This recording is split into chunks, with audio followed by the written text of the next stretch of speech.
ابو میں تیرے دشمن کو جواب دیتا ہوں، تبت یدا ابی لہب و تب، ابو لہب کے دونوں ہاتھ ٹوٹ گئے، ما اغنا عنہ مالہ وما کسب، اس کے مال نے اسے کوئی فائدہ نہیں دیا۔ آدمی سمجھتا ہے کہ میرا مال میری مدد کرے گا، میں اپنے سٹیٹس کے ذریعے، اپنے مال کے ذریعے فلاں چیز کو روک لوں گا، پر قرآن کہتا ہے ما اغنا عنہ مالہ وما کسب، اس کے مال نے اسے کوئی نفع نہیں دیا، اس کے مال نے اسے کوئی نفع نہیں پہنچایا، عذاب کو روکا نہیں، اسے غنی نہیں بنایا۔ کس شے پہ آدمی تکبر کرتا ہے، کس شے پہ آدمی غرور کرتا ہے؟ جب اللہ کی گرفت آتی ہے تو دنیا کی کوئی شے پھر عذاب الہی کو روک نہیں سکتی۔ فرمایا سیصلی نارا ذات لہب، ان قریب یہ اس آگ میں پہنچے گا جو بڑی بھڑکنے والی آگ ہے۔ ابو لہب خود ہی حضور کی بے ادبی نہیں کرتا، بلکہ اس کی بیوی بھی حضور کی بے ادب تھی، جنگل سے لکڑیاں کاٹ کے لاتی، کانٹے اکٹھے کر کے لاتی اور حضور کے راستے میں کانٹے بچھاتی کہ حضور کے نرم قدموں میں کانٹے چبھے۔ وہ رسول کو اذیت دینا چاہتی ہے۔ قرآن مجید فرماتا ہے وَامْرَأَتُهُ حَمَّالَةَ الْحَطَبِ، اس کی بیوی جو لکڑیاں اکٹھی کر کے لاتی ہے، فی جیدہا حبل من مسد، وہ لکڑیوں کا گھٹا سر پہ رکھ کے آ رہی ہے کہ وہ لکڑیوں کا گھٹا سر سے گرا، رسی گلے میں پھنس گئی، اور ایسی پھنسی کہ اس نے بڑی کوشش کی کہ نکال سکے پر نہیں نکال سکی، اور اسی پھانسی سے وہ مر گئی۔ واقعہ بعد میں ہوا ہے، قرآن نے پہلے بیان کر دیا۔ فی جیدہا حبل من مسد، قرآن نے یہ پہلے بیان کیا ہے، اور ابو لہب کی بیوی کو موت بعد میں آئی۔ جو رسول کے راستے میں کانٹے بچھاتی تھی، وہ لکڑیوں کا گھٹا، وہ کانٹے لے کے آ رہی ہے کہ خود ہی ان میں مبتلا ہو گئی، خود ہی ان کا شکار ہو گئی ہے۔ امام الانبیاء کی بے ادبی کرنے والا ابو لہب ایسی بیماری میں مبتلا ہوا کہ اپنے بیٹے اس کے قریب نہیں جاتے، اور جب وہ مر گیا کسی بیٹے نے اس کی میت کو ہاتھ نہیں لگایا۔ ایک غلام کرائے پہ لیا اور اسے کہا لکڑی سے اس کو گھسیٹو اور ایک گڑھے میں اس کو پھینک دو۔ اس کو بیماری ایسی لگی تھی کہ کوئی قریب جانے کے لیے تیار نہیں، اس کا بھی ہاتھ سوکھ گیا ہے، اس کے بھی جسم کے اعضاء جو ہیں وہ گل سڑ رہے ہیں، اور ایسا تعفن ہے، ایسی بدبو ہے کہ اس کے اپنے بیٹے باپ کے قریب جانے کو تیار نہیں، اس کے اپنے بیٹے باپ کی میت کو ہاتھ لگانے کے لیے تیار نہیں ہے۔ یہ کون ہے جس کے بیٹے میت اٹھانے کے لیے تیار نہیں، اور کرائے پہ غلام خرید کے اسے کہہ رہے ہیں کہ اس میت کو گڑھے میں پھینک دو؟ یہ گستاخ رسول ہے۔ جس نے تکبر کیا، غرور کیا اپنے دنیاوی سٹیٹس اور مال پہ، اللہ نے اسے نشان عبرت بنا دیا۔ خسرو پرویز نے حضور کا خط پھاڑا، اور وہ بھی دنیاوی جاہو منصب کے تکبر میں آ کے ایران کے بادشاہ کو حضور کا خط پہنچا تو اس نے کہا عرب کا باشندہ مجھے کلمہ پڑھنے کی دعوت دے جبکہ میں بادشاہ ہوں۔ اس نے غرور سے خط پھاڑ دیا۔ حضور کو جب یہ خبر پہنچی تو آپ نے فرمایا مزق کتابی مزق اللہ ملکہ، اس نے میرا خط پھاڑا ہے، اللہ نے اس کی سلطنت کے ٹکڑے ٹکڑے کر دیے۔ اور پھر تاریخ اٹھا کے دیکھیں، بیٹے نے اٹھ کے باپ کو قتل کر دیا ہے، گھر کے آدمی نے باپ کو قتل کر دیا، تخت سلطنت کو الٹ دیا ہے۔ کون ہے جس کا بیٹا اس کے خلاف تلوار لے کے کھڑا ہو گیا ہے؟ یہ وہ شخص ہے جس نے رسول کی عزت کو اچھالا ہے، یہ وہ شخص ہے جس نے رسول کی عزت کو چیلنج کیا ہے۔ اعلیٰ حضرت نے اس لیے لکھا مٹ گئے مٹتے ہیں، مٹ جائیں گے ادا تیرے، نہ مٹا ہے نہ مٹے گا کبھی چرچا تیرا۔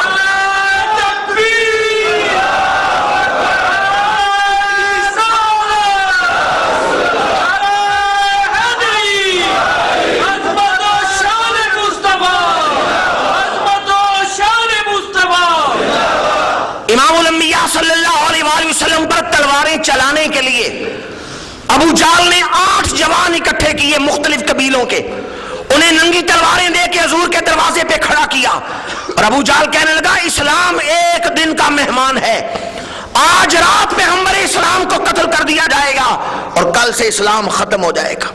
وہ ابو جہل جو ننگی تلواریں دے کے کافروں کو حضور کے دروازے پہ کھڑا کر رہا ہے، غزوہ بدر میں اس کا اپنا سر کاٹا گیا ہے۔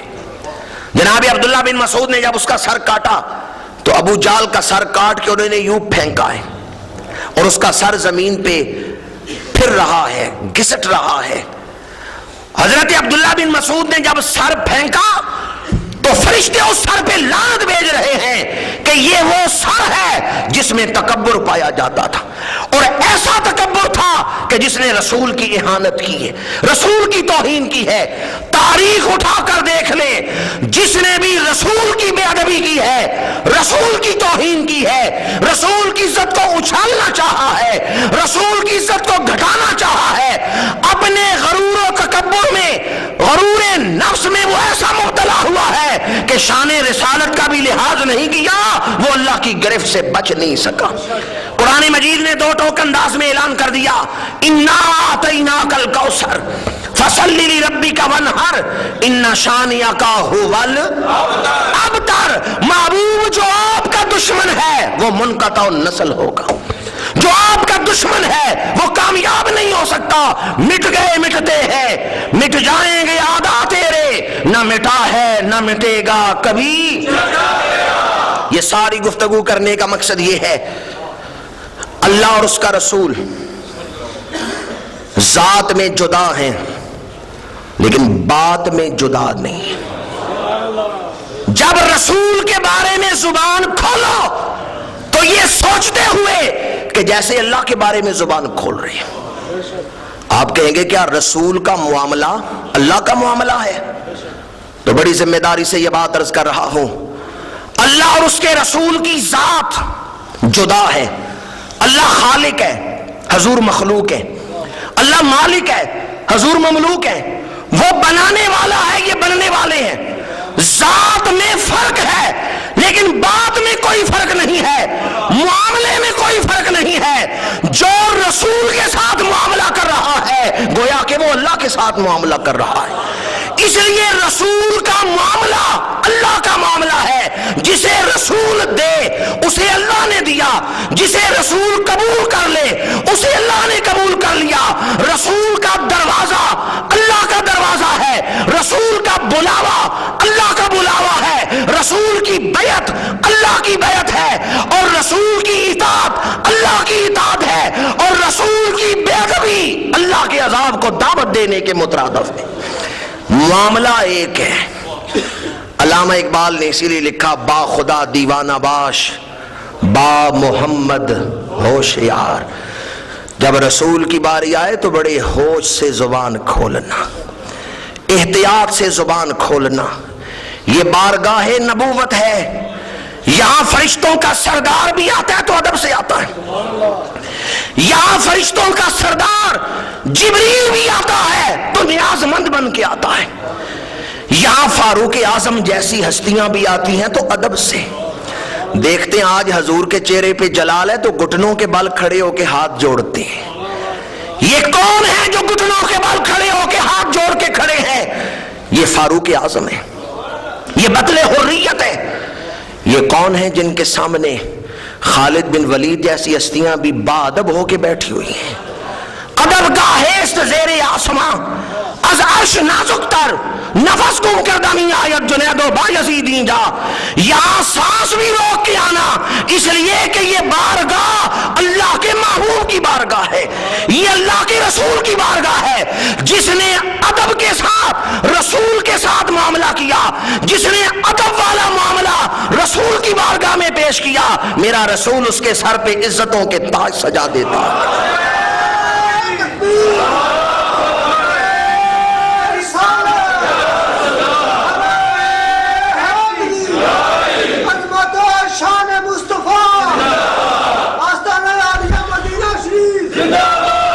ابو قحافہ کے بیٹے آئے ادب لے کے، میرے آقا نے صدیق اکبر بنا دیا ہے۔ عمر آئے ادب لے کے، میرے آقا نے فاروق اعظم بنا دیا ہے۔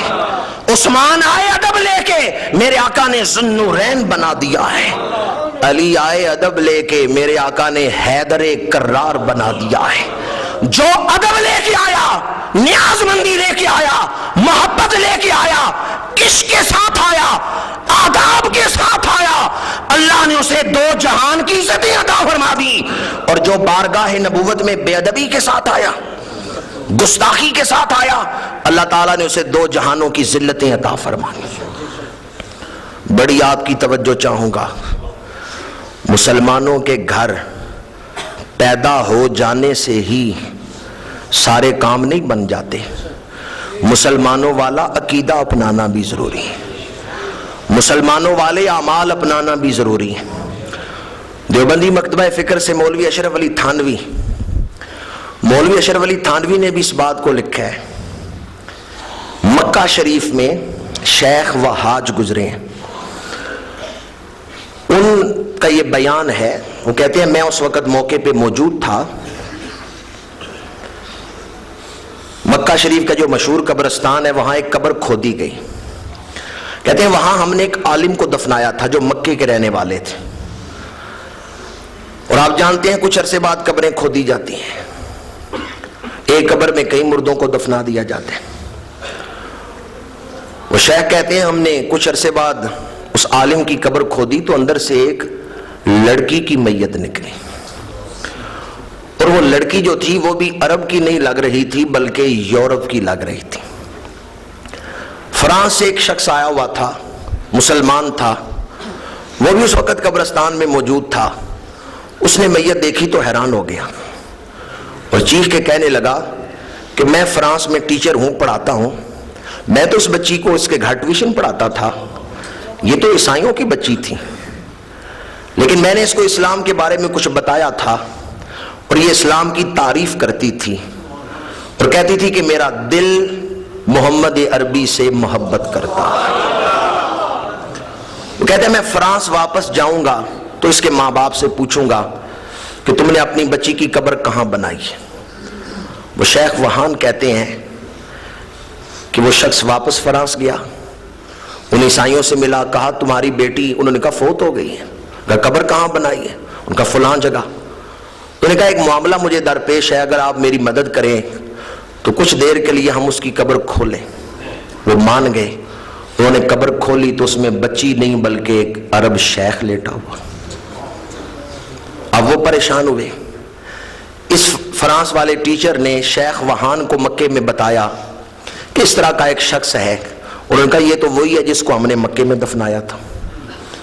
چلو یہ تو پتا چل گیا کہ بچی مسلمان ہو چکی تھی، حضور کی تعریف کرتی تھی، اس کی میت وہاں سے مکے میں آ گئی، پر یہ کیسے پتا چلے کہ اس شخص کی میت یہاں سے فرانس کیوں چلی گئی ہے، عیسائیوں کے قبرستان میں کیوں گئی ہے؟ انہوں نے پوشیدگی سے ہی گھر والوں سے پوچھنا شروع کیا، اس کی بیوی سے پوچھا، انہوں نے کہا میرا خامند بڑا پکا عالم تھا، میرا خامند تو مسلمان تھا، انہوں نے کہا کوئی ایسی بات ہو جس سے تو پریشان ہوتی ہو کہ یہ اس میں نہیں ہونی چاہیے؟ اس بیوی نے کہا ہاں میرے خامند میں ایک بات تھی کہ جب اس پہ غسل فرض ہوتا تھا تو وہ کہتا تھا عیسائی مذہب کتنا اچھا ہے جس میں غسل فرض نہیں ہوتا اور نہانے کی ضرورت نہیں پیش آتی، اسلام نے یہ جو غسل فرض کر دیا ہے یہ ایک بوجھ ڈال دیا، ایک بات میں اس نے اسلام کو پسند نہیں کیا اور عیسائی مذہب کو پسند کیا ہے، اور قرآن کہتا ہے یا ایھا الذین آمنوا ادخلوا فی السلم کافہ۔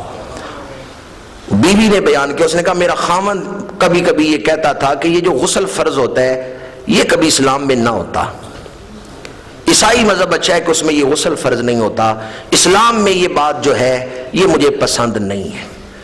اس ناپسندیدگی نے اس کے ایمان کا ہی بیڑا غرق کر دیا۔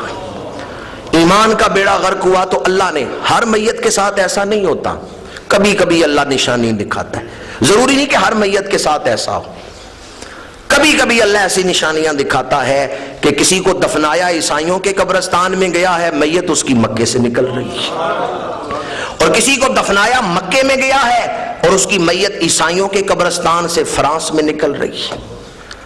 تو جس کا اندر اسلام پر مطمئن ہے، جس کے اندر کھوٹ نہیں، جس کے اندر کھوٹ نہیں، اندر سچا اور سچا ہے، اسے فرانس میں دفنائیں وہ مکے پہنچ جاتا ہے.